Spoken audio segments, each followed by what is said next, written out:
어느 정도 뚱뚱해야 소화비만이라고 하나요? 비만이란 단순히 체중이 많이 나간다가 아니라 과도한 지방세포가 몸에 축적된 상태를 말합니다. 소화비만이라면 영아부터 사춘기까지의 아이들 중에 과도한 지방세포가 축적된 상태겠죠. 얼마 전에 표준 체형인 초3 아이가 학교 신체검사에서 비만 진단을 받았다고 어머님이 걱정을 하시면서 상담을 했는데요. 그 아이는 근육이 많고 체지방은 적어서 체중은 많이 나가지만 비만이라고 할 수 없는 경우였습니다. 체중은 같지만 더 슬림해 보이거나 더 뚱뚱해 보이는 사람이 있는데 체지방과 근육의 비율이 달라서 그런 거라고 설명해 주었습니다. 자, 그럼 비만의 기준이 체지방인 건 알겠는데 체지방이 얼마나 있어야 비만일까요? 성별과 나이를 기준으로 체질량 지수가 85에서 95% 미만일 때는 과체중, 95% 이상일 때 비만이라고 합니다. 단 6세 미만에서는 95% 이상을 과체중이라고 합니다.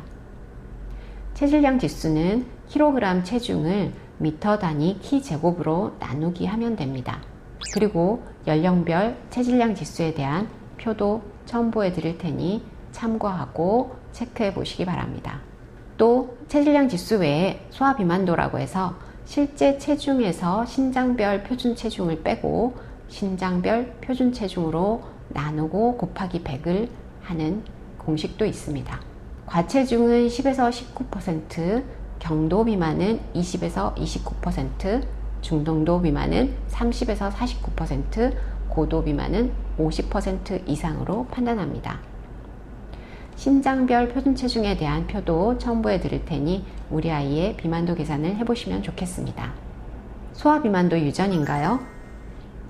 부모의 체형이나 체질이 유전이 되다 보니 소화비만도 유전이 될 가능성이 높다는 건 짐작하실 겁니다. 부모 중 한쪽이 비만이면 자녀의 40%, 양쪽 다 비만이면 자녀의 80%에서 비만이 발생할 수 있다고 합니다. 부모 모두 비만이 아니어도 7% 정도 비만이 발생한다고 하는데요. 그런데 이것이 비만 유전자에 의한 비만이라기보다는 비만을 유발하는 생활 습관을 온 가족이 공유하거나 닮아가기 때문에 생기는 것으로 보는 것이 더 타당할 수 있습니다. 특정 비만 유전자의 이상으로 생긴 비만도 생활 습관을 건강하게 바꾸면 유전자가 미치는 영향력을 변화시키기도 한다고 하니까요. 유전이라고 포기하지 말고 건강한 습관을 만드는 것이 더 중요하다고 할 수 있겠습니다. 아이들의 살은 다 키로 가지 않나요? 소화비만에 대한 이야기를 할 때면 단골로 나오는 질문입니다. 설명이 필요한 경우들이 종종 있더라고요. 살이 키로 간다는 것도 맞고 살이 키를 방해한다는 것도 맞습니다. 잘 안 먹고 마른 아이들은 살이 좀 붙어야 키가 좀 더 쉽게 자라고 오래도록 자라는 게 맞습니다. 그리고 잘 먹고 통통한 아이들이 급성장기에 들어서면 그간에 축적된 에너지로 키를 쑥쑥 키우기가 쉬운 것도 맞습니다. 그런데 중등도 비만 이상의 아이라면 살이 키를 방해할 가능성이 높습니다. 체지방이 성호르몬을 자극해서 뼈나이의 진행을 가속화시키고 결국 키가 자랄 수 있는 기간이 짧아지기 때문입니다. 또 성장 호르몬이 과도한 체지방의 대사와 키 성장을 위해 모두 필요하다 보니 성장 호르몬의 효율이 떨어지고 인슐린 저항성이 생기면 성장 호르몬의 분비 자체가 감소하게 됩니다. 결론은 살과 키의 관계는 맥락에 맞게 판단해야 한다는 것입니다. 소화비만은 왜 치료해야 하나요? 소화비만이 관리받고 치료되지 않았을 때 생기는 문제점을 안다면 이 질문에 답이 되겠네요.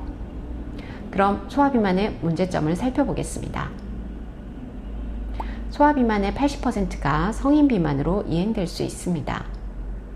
성인이 되어서 비만이 된 사람보다 소아 때부터 비만이었던 사람은 체지방의 수와 크기가 모두 증가되어 있기 때문에 비만 관리도 훨씬 힘들고 고혈압, 당뇨, 심장병 등 성인병에 걸릴 위험률도 높아집니다. 성장기에 높은 체지방은 체내에서 호르몬을 자극해 성조숙증을 유발할 수 있습니다. 성조숙증은 뼈나이의 진행을 빠르게 해 최종 성인 키에 손실을 주고 빠른 2차 성징으로 정서적, 신체적인 불편감을 겪게 됩니다. 또 성저숙증이 특정 암이나 심혈관 질환, 치매 등과 같은 질환의 발병률을 높인다는 것도 한 번 더 말씀드리겠습니다. 소화비만 자체만으로도 성장을 방해합니다. 체지방 대사에 성장 호르몬을 과다 사용하게 되어 기성장의 효율을 떨어뜨리고 인슐린 저항성을 일으켜 성장 호르몬의 분비가 감소되어 기성장을 방해하게 됩니다. 소화비만으로 인해 자신감, 자존감이 낮아질 가능성이 높습니다. 친구로부터 놀림을 받아서 생기는 정서적인 상처도 있을 수 있고, 그렇지 않더라도 친구와의 비교나 미디어에서 접하는 연예인들과의 비교 등을 통해 자신감을 잃고 성격의 변화가 생길 수 있습니다. 소화비만이 이러한 문제점이 있음을 안다면 적극적인 관리와 치료가 필요하다는 건 당연하겠죠. 소화비만 치료는 어떻게 하나요?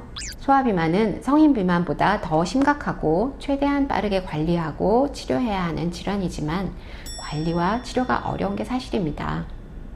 성인의 경우는 모든 구조와 기능이 완성된 상태여서 부피만 줄이는 것이 비만 치료이지만, 소아의 경우는 미완성된 상태라 구조와 기능을 만들어 가면서도 체중을 감량해야 하는 어려움이 있습니다. 체중에만 집중하다 보면 필요한 영양 섭취가 되지 않아서 기성장 속도가 줄어들고 골밀도가 떨어지고 면역력이 떨어지는 등의 부작용을 겪을 수 있습니다. 그래서 성장에 필요한 영양을 섭취하면서 움직임과 대사율을 높여주어야 합니다. 소화비만 치료는 체중 감량과 함께 기성장이라는 두 마리 토끼를 다 잡아야 하는 난이도 높은 치료입니다. 만 12세 이하에서는 식이요법과 생활관리만으로 비만을 관리하는 것이 가장 좋지만, 소화비만이 합병증을 유발하고 있거나 중등도 이상의 비만이라면 적극적인 관리와 치료가 필요합니다. 양의학적으로는 만 12세 미만에서는 적극적인 치료법이 없는 상태이고, 한의학적으로는 한약 치료가 가능하다는 장점이 있습니다. 만 12세에서 19세 미만의 경우에 양의학적인 치료법이 있긴 하지만 이 역시도 권장사항이라기보다는 건강에 큰 위해가 있을 시 제한적으로 하게 됩니다. 이에 반해 한약치료는 항상 밸런스를 찾아주는 치료가 우선이기에 나이에 상관없이 치료를 할 수 있습니다. 하지만 성인들의 비만 치료처럼 체중만 집중할 수 없기에 기성장과 신체 발달 속도를 잘 관찰하면서 자연적인 성장이라는 원칙 속에서 조율을 하게 됩니다. 소화비만은 저신장증이나 성조숙증보다도 훨씬 더 생활습관과의 연관성이 커서 생활 전반에 대한 현재 상태를 꼼꼼히 파악하는 것이 필요합니다. 양의학적인 검사, 한의학적인 검사, 꼼꼼한 문진과 설문이 모두 진행되다 보니 첫 내원 시 많은 시간이 소요되는 불편함이 있지만, 디테일한 데이터들이 정확한 진단과 최선의 처방을 위해 꼭 필요합니다. 다양한 검사 결과를 종합해서 체질을 분석하고 조심할 음식들과 생활 습관을 알려드립니다.